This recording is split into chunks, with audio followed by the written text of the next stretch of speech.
is the Russian kamikaze drone from Iran, also known as Geran 2, while the Islamic Republic of Iran's army unofficial name is Shahed 136. There are slight differences and upgrades between the two. Let us dive into it. The Iranian Shahed 136 uses an inertial navigation system, which cannot be jammed by radio frequency interference. But it does have its disadvantages. Its real-time position data is less reliable than that of the GPS. Once released, it is difficult to track or command. The Russians upgraded these drones with GLONASS, a Russian alternative to GPS. The advantage is it could loiter around and hit its targets when GLONASS or GPS data is linked in real time. But the disadvantages are it could be jammed by bombarding it with radio frequency interference, causing the drone to crash.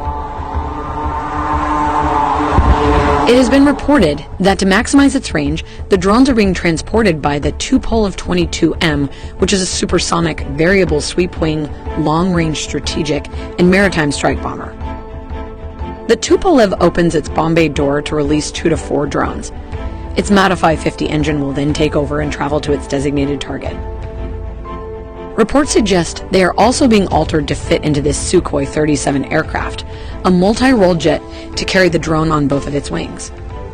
But this RATO, or rocket-assisted takeoff, will first ignite to take the drone to a safe area. This might be the only difference if launched from a Sukhoi 37 on multi-role fighter jets versus the Tupolev bomber. The result of this implementation transporting through aircraft increases the range and lethality of this drone from 1,000 kilometers to 3,000 kilometers. That means it could reach almost all of Europe from Russia, proving it to be a capable low-budget cruise missile. This Russian-caliber cruise missile costs around $1 million. The American Tomahawk cruise missile cost about $2 million.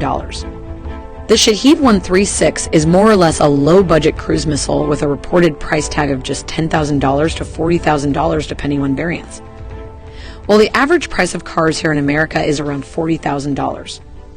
But in this content, we will look at how this drone works, the Mado MD-550 engine behind it, and the basic step-by-step process of how this system works. It wouldn't be fair if the pros and cons are not analyzed into how they are being tackled and how to counter the drones with old and new weapons. So let's get straight to the content.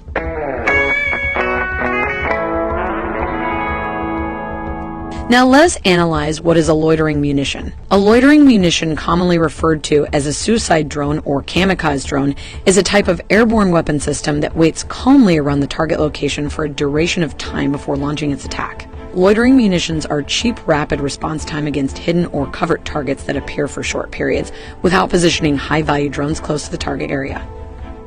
It has its advantages and disadvantages, which will be clarified throughout our content. Now let us look at the specification. The drone has a reported length of 3.56 meters with a wingspan of 2.59 meters. Let's compare this to a person to understand its size. As you can see, this is pretty huge for a loitering or suicide drone. The Shahed weighs around 220 kilograms, while its warhead could weigh ranging from 5 to 50 kilograms, depending on the mission.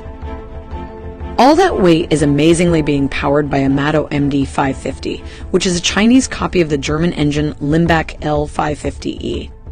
This engine has a power of only 50 horsepower, but is very economical, which allows the Shahed 136 to cover a long distance. Ukrainians nicknamed these drones mopeds, although this is not actually a moped but an air-cooled 4-cylinder engine. Let's look at how it sounds like.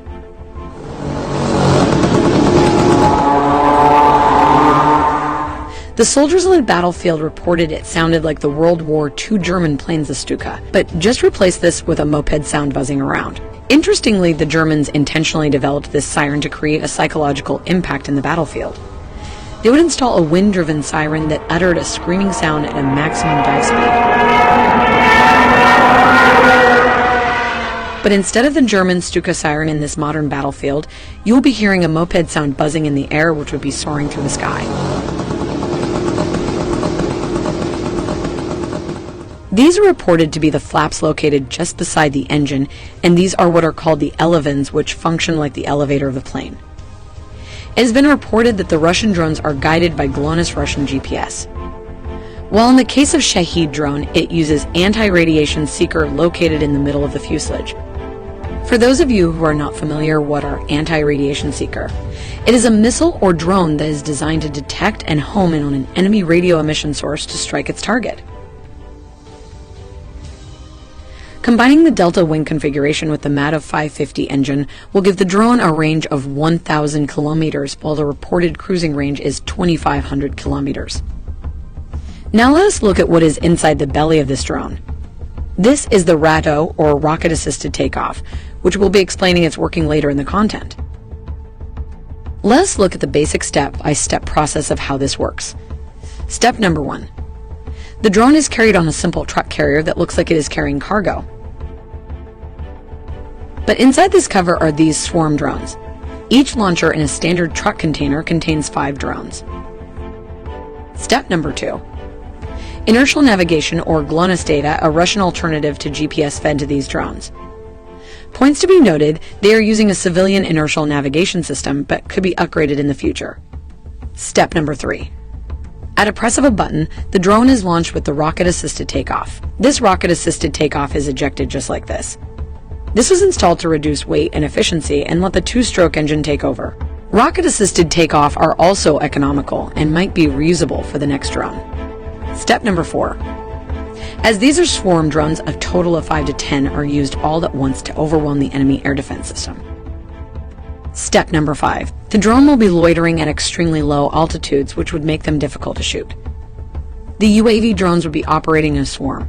In addition, the Shahed 136 are quite small and have a composite structure, which makes them difficult to detect with the help of radars. Step number 6. When it reached its targets, the drone will dive in with all 5 swarming in full speed. Now let's look at its limitations. As stated, the precision of the Russian drone terminal is derived from GLONASS, a Russian alternative to GPS. If this is jammed, obstructed, or disabled, this could stop the drone from getting to its target. This drone is flown at very low speed and could be countered by the Javelin or even Stinger missiles, but the cost factor comes into play. A Javelin missile cost around $78,000 alone, so you get the picture. Solution number 1 is the weather balloons used by the British and Allied forces to counter or limit the amount of Stuka dive bombers during the Second World War. This might be able to obstruct the drones. Also keeping in mind, this is just an assumption. Another solution is the Depard, which is an all-weather capable German self-propelled anti-aircraft gun with built-in radar. These could counter most of the drones at an effective range of 5.5 kilometers. The third cheaper version is the Soviet Union anti-aircraft gun Zu-23 used by Ukraine. It was designed to engage low-flying targets at a range of 2.5 kilometers, which are battle-tested since the 1970s. Considering all these limitations, we have to remember these are swarms drones, operating in a group of 5. One drone might always get past the defense system and thus create a dangerous weapon in this modern battlefield.